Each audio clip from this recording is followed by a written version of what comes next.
Olá, hoje a gente vai explorar um assunto bem central, sabe? Como é que a propriedade de um imóvel aqui no Brasil pode, assim, mudar de dono ou ser alterada de jeitos que, olha, muita gente nem imagina. Uhum. Vamos focar em dois caminhos principais do Código Civil, com base no material que a gente recebeu, tá? As accessões, que são tipo os acréscimos, as construções, e a famosa uso capião, que é quando você adquire pelo tempo de posse. Isso, A ideia aqui é descomplicar um pouco essas regras, ver como funcionam na prática. exato. São mecanismos que mostram bem como o direito de propriedade tem suas, digamos, flexibilidades, né? Não é algo totalmente rígido e imutável. Ah, interessante isso.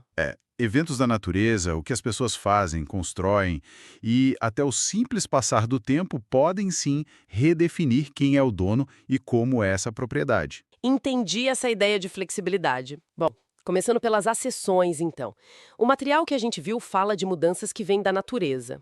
Como é isso? Tipo, o rio muda e a terra muda de dono junto. Basicamente é por aí. Pensa na aluvião, por exemplo. É quando o rio bem devagarinho vai depositando terra na margem. Aham, Essa faixa nova de terra passa a ser do dono do terreno ali da margem, e ele nem precisa pagar por isso. O contrário também acontece. Se a água recuar de forma permanente, chama aluvião imprópria nesse caso. sei. Agora, tem a avulsão. Essa é mais, digamos, dramática. Uma força da natureza bem forte, tipo uma enchente daquelas, arranca um pedaço de terra de um lugar e, pá, leva para outro. Nossa. Aí, quem recebeu esse presente de terra pode ficar com ele, mas tem que indenizar o antigo dono. Tem um prazo de 1 ano para isso. Se não fizer, perde a terra. Entendi. Tem um prazo para resolver. Exato. E ainda tem o alveu abandonado.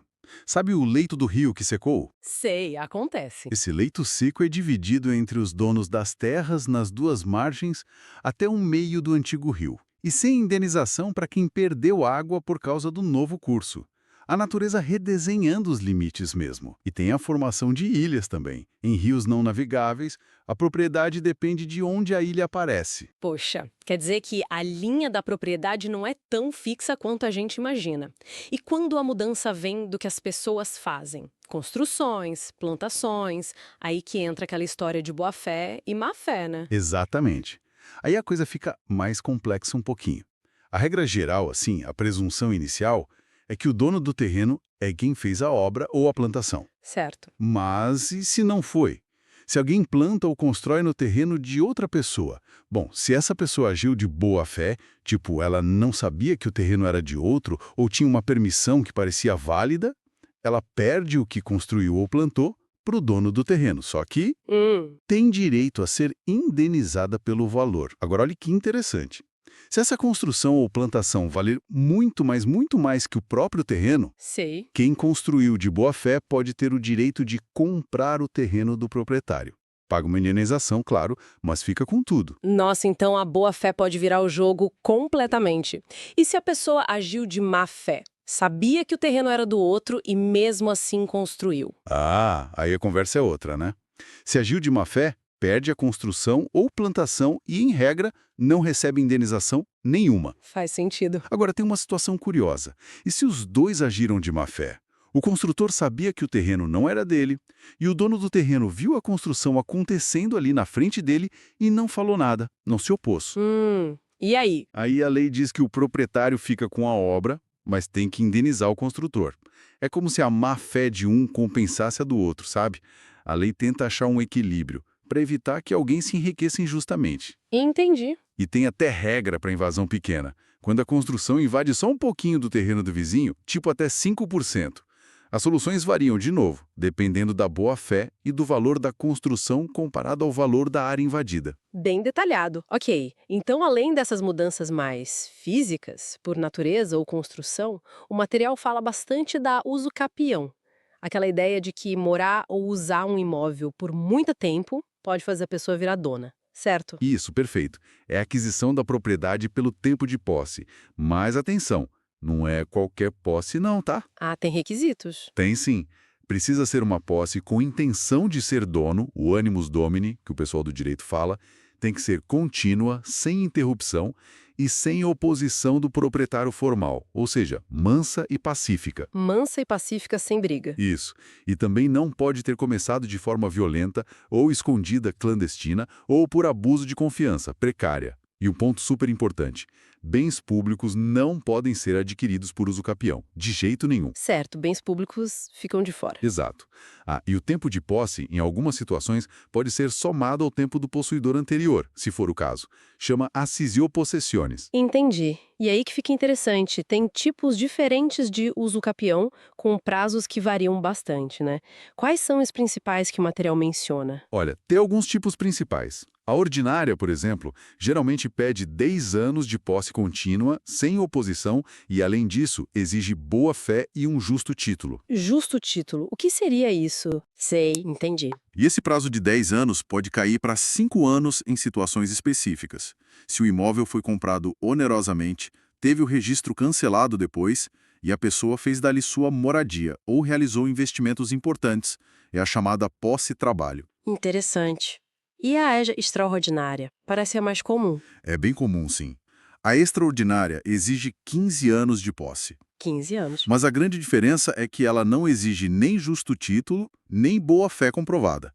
O tempo de posse por si só já é o fator decisivo. 15 anos é bastante tempo. É bastante. Mas esse prazo também pode cair para 10 anos se o possuidor tiver feito do imóvel a sua moradia habitual ou se tiver realizado obras ou serviços produtivos no local. De novo, a ideia da posse-trabalho valorizando a situação. E as modalidades especiais? O material fala delas também, parecem ligadas a um uso mais social do imóvel, é isso? Exatamente, perfeito. A especial rural e a especial urbana.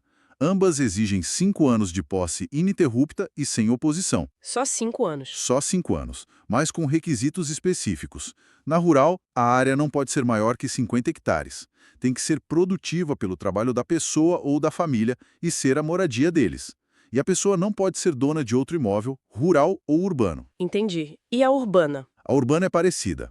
5 anos de posse, área de até 250 metros quadrados, usada para moradia da pessoa ou da família e também não pode ter outro imóvel. É um jeito claro de reconhecer a função social da propriedade na cidade. Faz todo sentido. E tem até uma mais recente e bem específica, a uso capião urbana por abandono do lar. Essa é para a situação daquele ex-cônjuge ou ex-companheiro que ficou morando sozinho no imóvel do casal, de até 250 metros quadrados, depois que o outro abandonou o lar. Nossa! E qual o prazo? 2 anos. 2 anos de posse direta exclusiva e ininterrupta, usando para moradia e não tendo outro imóvel. Mas só pode usar esse tipo de uso capião uma vez na vida. Entendi. É bem específico mesmo. E essa contagem de tempo para uso capião, ela pode parar no meio do caminho, tipo ser interrompida ou suspensa? Alguém pode perder a chance? Pode sim. O prazo pode ser suspenso, em algumas situações previstas em lei. Por exemplo, não corre prazo entre marido e mulher enquanto casados ou contra menores de idade. A contagem para e depois continua de onde parou. E pode ser interrompido. Aí é diferente. A contagem zera e tem que começar tudo de novo. Isso acontece, por exemplo, se o proprietário entra com uma ação judicial para reaver o imóvel e o juiz manda citar o possuidor. Ou se o próprio possuidor faz alguma coisa que, na prática, reconhece que o dono é outra pessoa. Certo, então não é garantido só por começar a contar o tempo. De forma alguma. Tem que preencher todos os requisitos e o tempo tem que correr sem interrupção válida. Então tá, resumindo um pouco essa nossa exploração, fica bem claro que ser dono de um imóvel no Brasil é algo mais dinâmico do que só ter o nome no registro, né? A propriedade pode ser, assim, moldada por coisas da natureza, por construções e de um jeito muito forte pelo tempo e pelo uso que se dá ao bem. O que eu acho fascinante nisso tudo é perceber como a legislação tenta, sabe, costurar o direito formal, aquele que está no papel, com a realidade dos fatos. Busca um equilíbrio. Equilíbrio entre o que exatamente?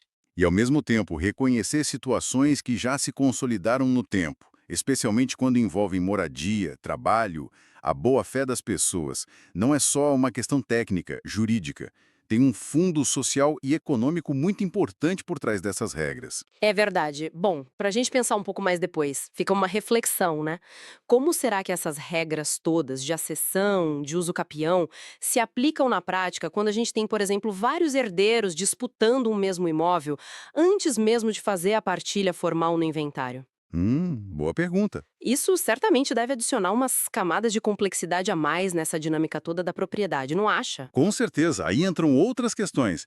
Direito das sucessões misturado com direitos reais. É um terreno fértil para muita discussão.